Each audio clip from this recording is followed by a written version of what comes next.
Bien-aimés auditeurs et auditrices de l'émission Parle Seigneur, car ton serviteur est à l'écoute. Je vous dis bonjour. Cette émission vous est présentée par le serviteur de Dieu, Sanvi Kokou Apetogbo Samuel. Parle Seigneur, car ton serviteur est à l'écoute. Nous continuons toujours sur le thème un clin d'œil sur la prophétie. Un clin d'œil sur la prophétie. Nous entamons la 10e partie de ce message. Oui, et nous sommes toujours dans Matthieu chapitre 24. Aujourd'hui, nous allons lire le verset 14 et le verset 15. Là, la Bible nous dit, cette bonne nouvelle, et c'est Jésus qui parle, cette bonne nouvelle du royaume sera prêchée dans le monde entier pour servir de témoignage à toutes les nations. Alors viendra la fin.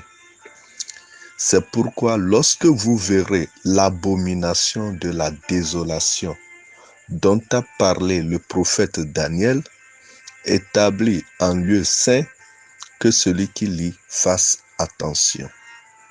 Alors que ceux qui seront en Judée fuient dans les montagnes, que celui qui sera sur le toit ne descende pas pour prendre ce qui est dans sa maison, et que celui qui sera dans les champs ne retourne pas en arrière pour prendre son manteau. Malheur aux femmes qui seront enceintes et à celles qui allaiteront en ces jours-là. Priez pour que votre fuite n'arrive pas en hiver, ni un jour de sabbat. Bien-aimés auditeurs et auditrices, ces merveilleuses paroles remplies de mystères sortent de la bouche de notre Seigneur Jésus-Christ à propos de la fin des temps. Comme nous l'avions déjà mentionné, les disciples de Jésus s'approchèrent de lui en lui demandant quand est-ce que cela arrivera et quel sera le signe de ton avènement. L'avènement qui signifie le retour. Donc Jésus reviendra. Il y a une chanson qui dit « Il reviendra encore, Jésus reviendra encore. Chantons, Alléluia, il reviendra encore, il reviendra encore, Jésus reviendra encore. Chantons, Alléluia, il reviendra encore. » Oui, bien-aimés dans le Seigneur, Jésus-Christ reviendra encore. Mais sa venue sera uniquement pour le règne de 1000 ans. C'est ce qu'on appelle l'avènement de Jésus-Christ. Il reviendra en tant que Messie d'Israël. Il reviendra en tant que roi des rois, Seigneur des seigneurs. Mais avant cet avènement aura lieu l'enlèvement. Maintenant, suivons ce que Jésus-Christ est en train de dire. Il dit, cette bonne nouvelle du royaume sera prêchée dans le monde entier pour servir de témoignage à toutes les nations. Alors viendra la fin. La fin est la cessation d'une dispensation qui s'ouvre encore sur une autre dispensation. Alors viendra la fin, c'est-à-dire cette période, il y aura un point pour cette période qui s'ouvrira sur une autre période. Et maintenant il dit, c'est pourquoi lorsque vous verrez, ça c'est le début d'une autre période, lorsque vous verrez l'abomination de la désolation dont a parlé le prophète Daniel, établi en lieu saint, que celui qui lit fasse attention. Jésus-Christ viendra pour prendre son église. Et c'est ce que nous appelons l'enlèvement du corps de Christ, l'enlèvement de l'église, l'église universelle qui est constituée de tous ceux qui ont accepté Jésus-Christ et qui sont nés de nouveau. et qui sont dans le monde entier, y compris ceux qui sont déjà morts en Christ. Donc, le jour de l'enlèvement, au son de la trompette, ceux qui sont morts en Christ ressusciteront le premier, et nous, les vivants en Christ, en un clin d'œil, nous serons transformés et nous serons revêtus d'un corps incorruptible et nous serons enlevés. Et cette rencontre se fera dans les airs. Nous allons rencontrer notre Seigneur Jésus-Christ dans les airs. En ce moment, Jésus ne mettra pas pied sur la terre, mais la rencontre aura lieu dans les airs. C'est ce que la Bible nous dit. La rencontre aura lieu dans les airs. Tous les chrétiens, tous les enfants de Dieu, tous ceux qui ont accepté Jésus-Christ dans leur vie, qui sont morts et qui sont vivants, en ce jour-là, au son de la trompette, ils seront ressuscités, c'est-à-dire les morts en Christ, et nous, les vivants en Christ, nous serons tous changés en un clin d'œil et nous serons enlevés vers le Seigneur. Et nous allons rester avec lui dans le paradis. Et ça, c'est la fin d'un temps, d'une dispensation, et qui s'ouvre pour une autre dispensation.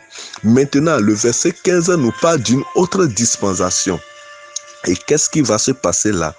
Là, Jésus dit, c'est pourquoi, lorsque vous verrez l'abomination de la désolation dont a parlé le prophète Daniel, établi en lieu saint, que celui qui lit fasse attention.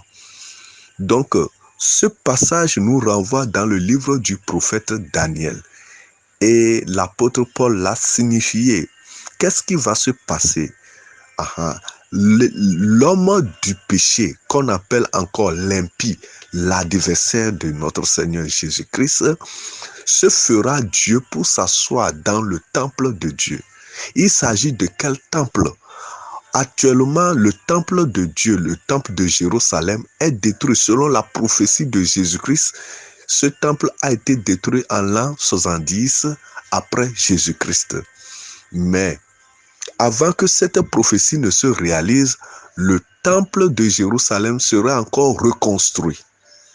Et l'homme impie, appelé encore Antichrist ou bien l'adversaire de Dieu, se fera Dieu.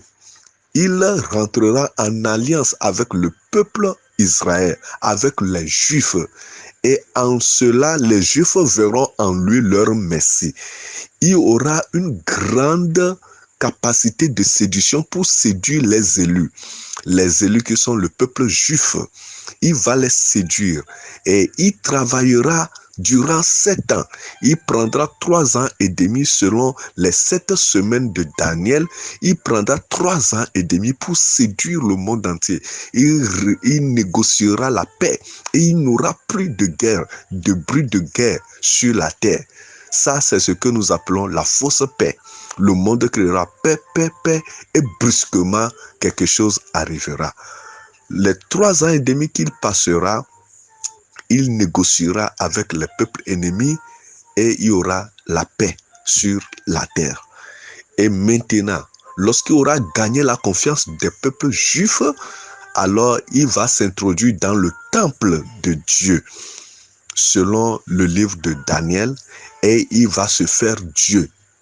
C'est alors qu'il y aura encore une autre grande tribulation pour le peuple juif et pour le monde entier. Tous ceux qui ne vont pas l'adorer seront persécutés.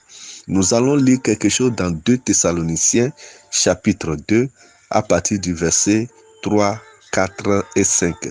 2 Thessaloniciens, chapitre 2, à partir du verset 3. Là, l'apôtre Paul est en train de nous éclaircir.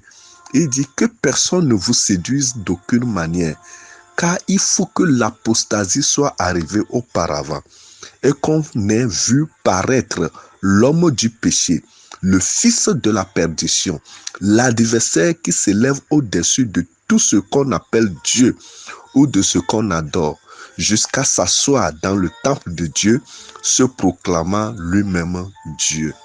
Voilà ce que l'apôtre Paul dit, mettant au clair ce que le livre de Daniel nous dit à propos de l'homme impie. Nous allons nous arrêter ici. Que le Seigneur nous bénisse et que le Seigneur bénisse vos cœurs. Paix et joie à votre cœur. Que le Seigneur soit avec nous. Il n'est pas encore trop tard pour se repentir, car le meilleur reste toujours à venir. À la prochaine. Bye bye.